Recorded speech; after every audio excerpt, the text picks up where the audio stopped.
afternoon.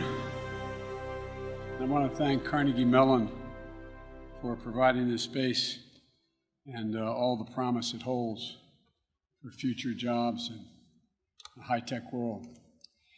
In the recent days, we've had a lot of talk about who's going where and how I've decided to come to Pittsburgh to talk a little bit about what's going on right now. In the early days of World War II, Franklin Roosevelt told the country, and I quote, "The news is going to get worse and worse before it gets better and better. And the American people deserve to have it straight from the shoulder." Straight from the shoulder. The job of a president is to tell it straight from the shoulder. Tell the truth, to be candid, to face facts, to lead, not to incite. That's why I'm speaking to you today. The incumbent president is incapable of telling us the truth, incapable of facing the facts, and incapable of healing. He doesn't want to shed light. He wants to generate heat, and he's stoking violence in our cities.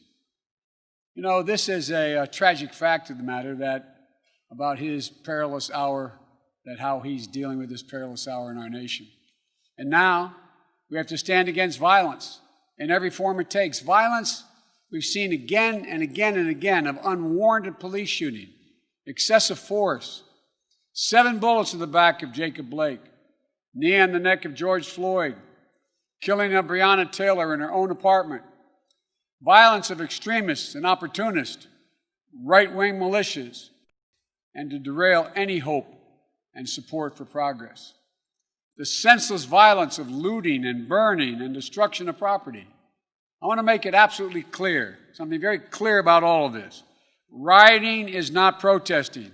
Looting is not protesting. Setting fires is not protesting. None of this is protesting. It's lawlessness, plain and simple.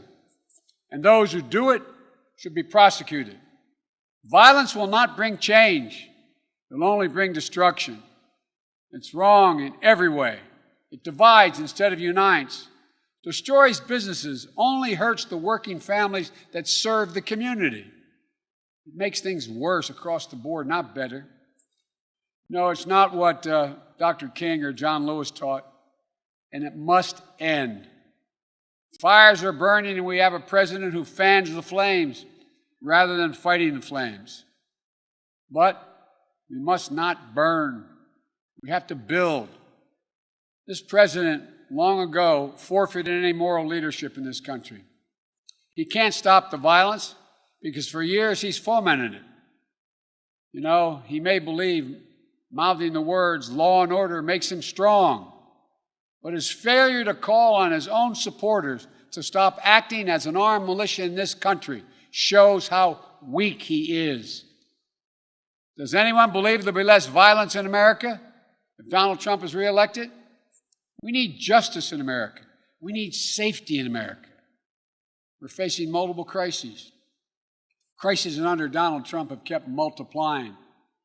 COVID, economic devastation, unwarranted police violence, emboldened white nationalists, a reckoning on race, declining faith in the absolutely birth and of the right American future. There's no reason why we can't just do so much more than we're doing.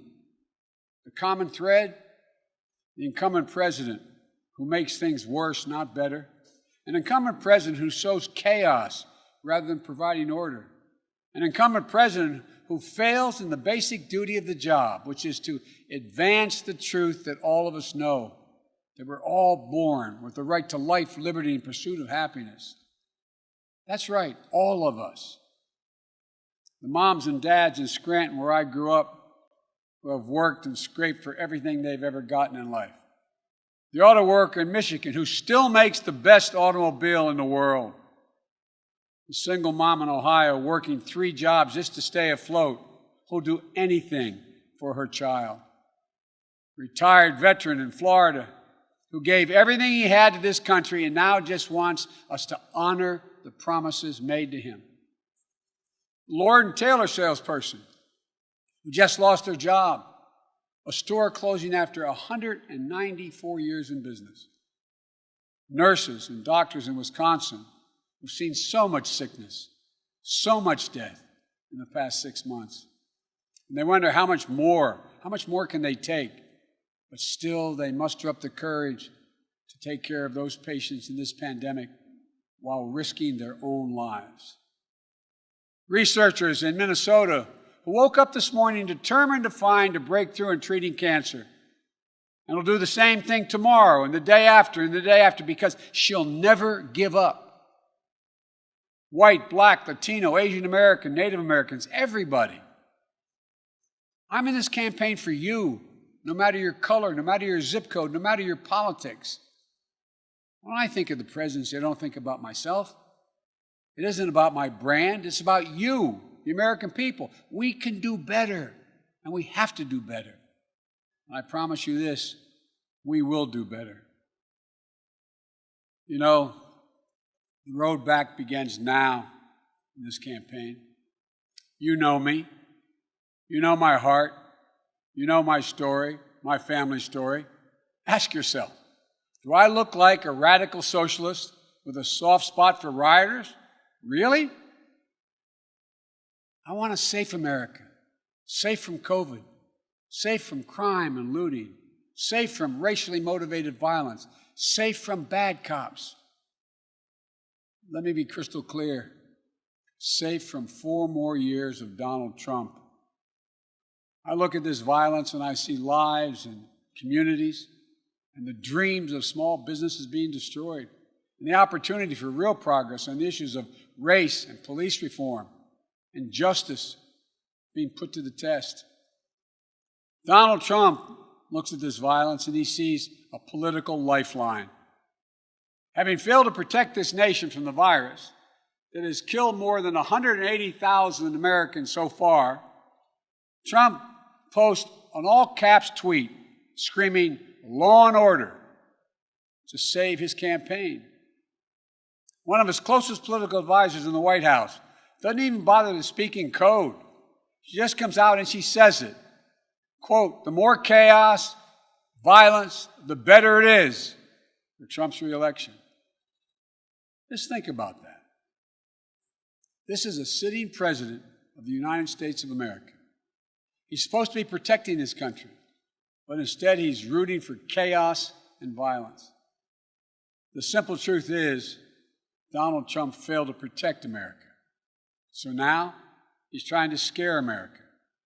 Since Donald Trump and Mike Pence can't run on the record that has seen more American deaths to a virus, this virus, than the nation suffered in every war since Korea combined. Since they can't run on their economy that has seen more people lose their jobs than any time since the Great Depression. Since they can't run on the simple proposition of sending our children safely back to school. Since they have no agenda or vision for a second term.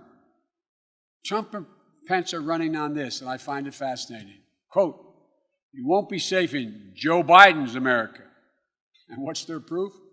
The violence we're seeing in Donald Trump's America. These are not images of some imagined Joe Biden America in the future. These are images of Donald Trump's America today. He keeps telling you, if only he was president, it wouldn't happen. If he was president, he keeps telling us that he was president, you'd feel safe. Well, he is president, whether he knows it or not. And it is happening. It's getting worse. And you know why? Because Donald Trump adds fuel to every fire. Because he refuses to even acknowledge that there's a racial justice problem in America. Because he won't stand up to any form of violence. He's got no problem with right-wing militia, white supremacists, and vigilantes with assault weapons, often better armed than the police, often in the middle of the violence at the protesters and aiming it there. And because tens of millions of Americans simply don't trust this president to respect their rights, to hear their concerns, or to protect them. It doesn't have to be this way. When President Obama and I were in the White House, we had to defend federal property. We did it. We didn't see it. You didn't see us whipping up fears. around the deployment of secret federal troops. We just did our job, and the federal property was protected. When President Obama and I were in office, we didn't look at cities as Democratic or Republican run. These are American cities. But Trump doesn't see himself as president for all of America. Frankly, I believe if I were president today, the country would be safer and we'd be seeing a lot less violence. And here's why. I have said we must address the issue of racial injustice. I've personally spoken to George Floyd's family and to Jacob Blake's family. I know their pain, and so do you. I know the justice they seek, and so do you.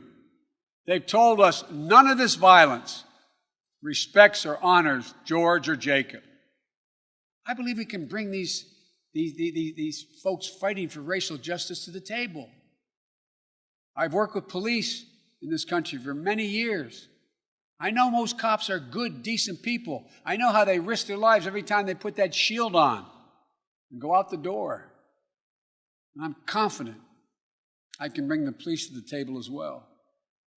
I'd make sure every mayor and governor had the support they needed from the federal government, but I wouldn't be looking to use the United States military against our own people. If I were president, my language would be less divisive. I'd be looking to lower the temperature in this country, not raise it. I'd be looking to unite the nation. But look, if Donald Trump wants to ask the question, who will keep you safer as president?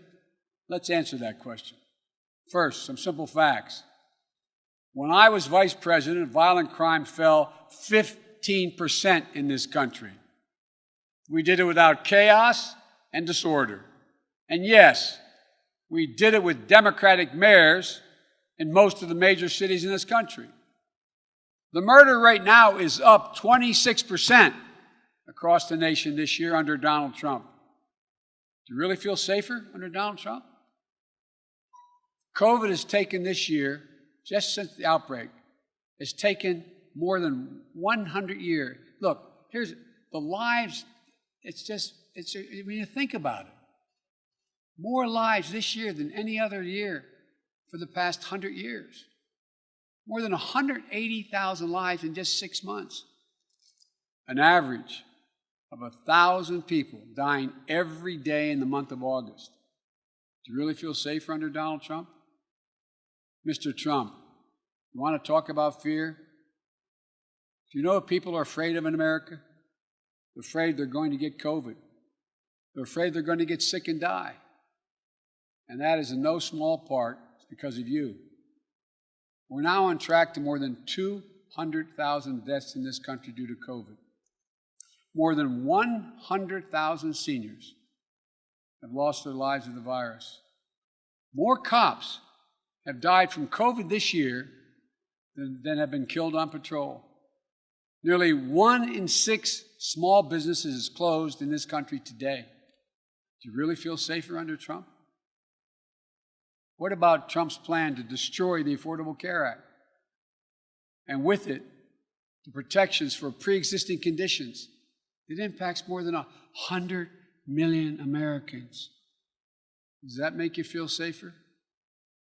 Or how about Trump's plan to defund Social Security?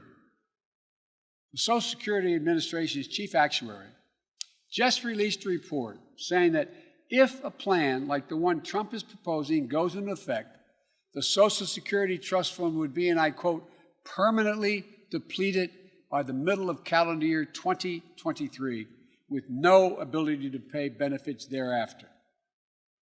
Put it plainly, Trump's plan would wipe out Social Security, period. You feel safer and more secure now? The fear that reigns under this president doesn't stop at our shores. The Kremlin has put bounties on the heads of American soldiers.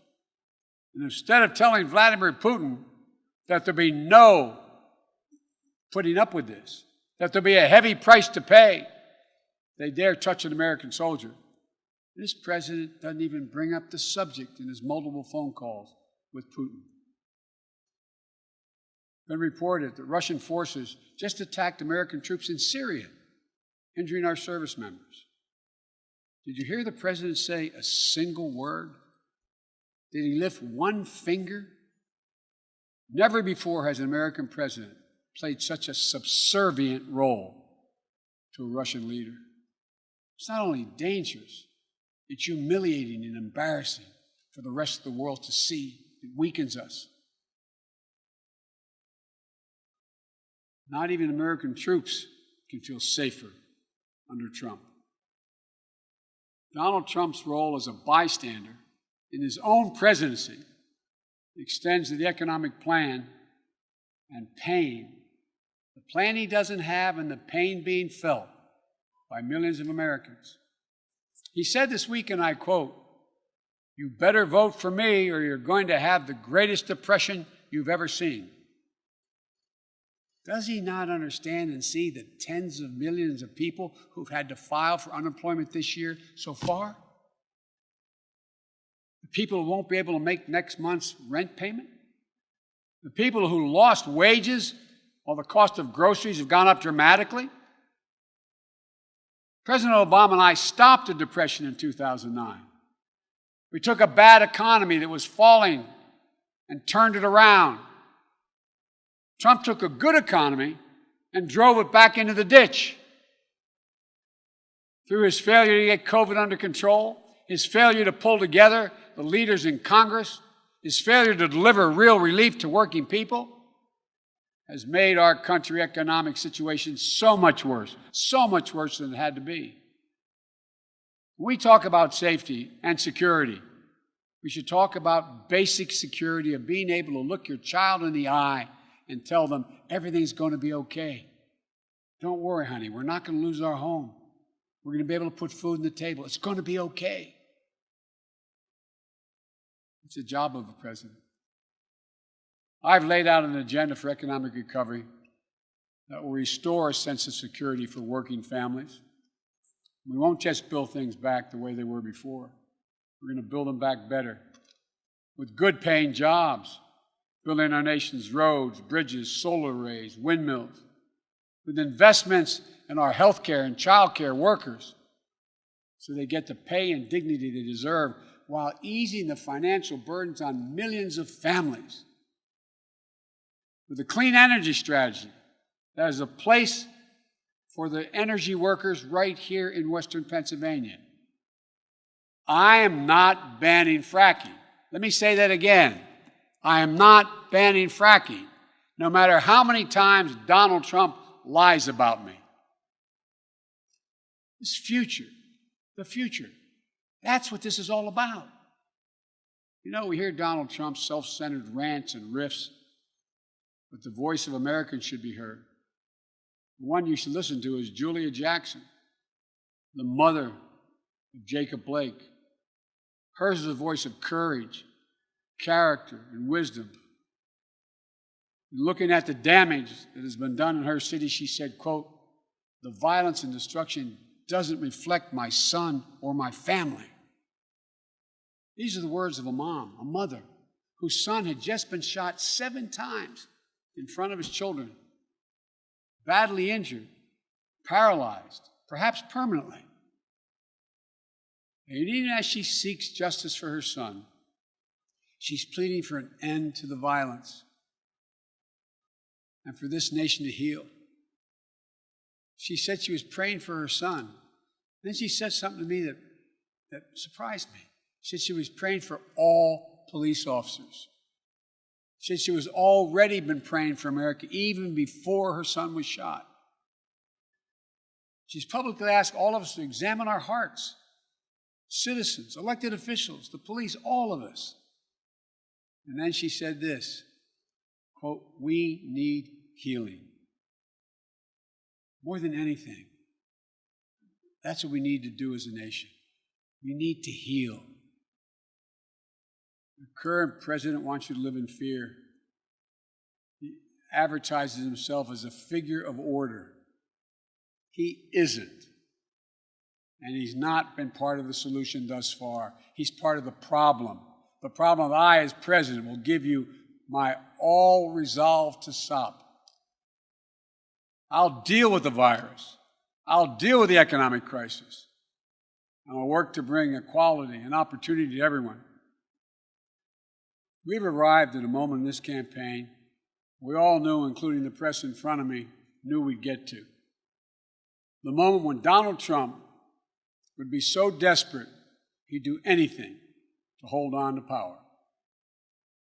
Donald Trump has been a toxic presence in our nation for 4 years, poisoning how we talk to one another, poisoning how we treat one another, poisoning the values this nation has always held dear, poisoning our very democracy.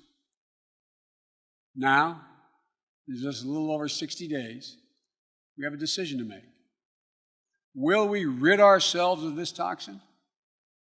Or will we make a permanent part? We make it a permanent part of our nation's character.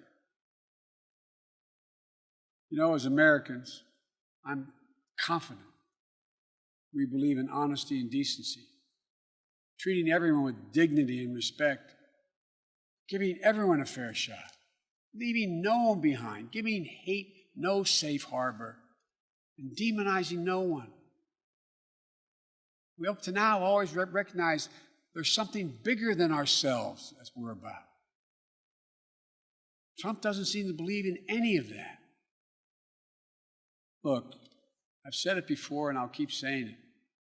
America's an idea. It's the most powerful idea in the history of the world. And I believe it beats in the hearts of the people of this country. All men and women are created equal. And they deserve to be treated equally. Trump has sought to remake this nation in his image. Selfish, angry, dark, and divisive. This is not who we are. At her best, America has always been. And if I have anything to do with it, will be again generous, confident, an optimistic nation, full of hope and resolve. Donald Trump is determined to instill fear in America. That's what his entire campaign for the presidency has come down to, fear. But I believe Americans are stronger than that. I believe we'll be guided by the words of Pope John Paul II, words drawn from the Scriptures. Be not afraid. Be not afraid. Fear never builds the future, but hope does. And building the future is what America does, what we've always done. In fact, it's what we have done best and continue to do best. This is the United States of America. There's not a single thing beyond our capacity when we decide to do it together. So let's get together. I want to thank you all. May God bless you, and may God protect our troops.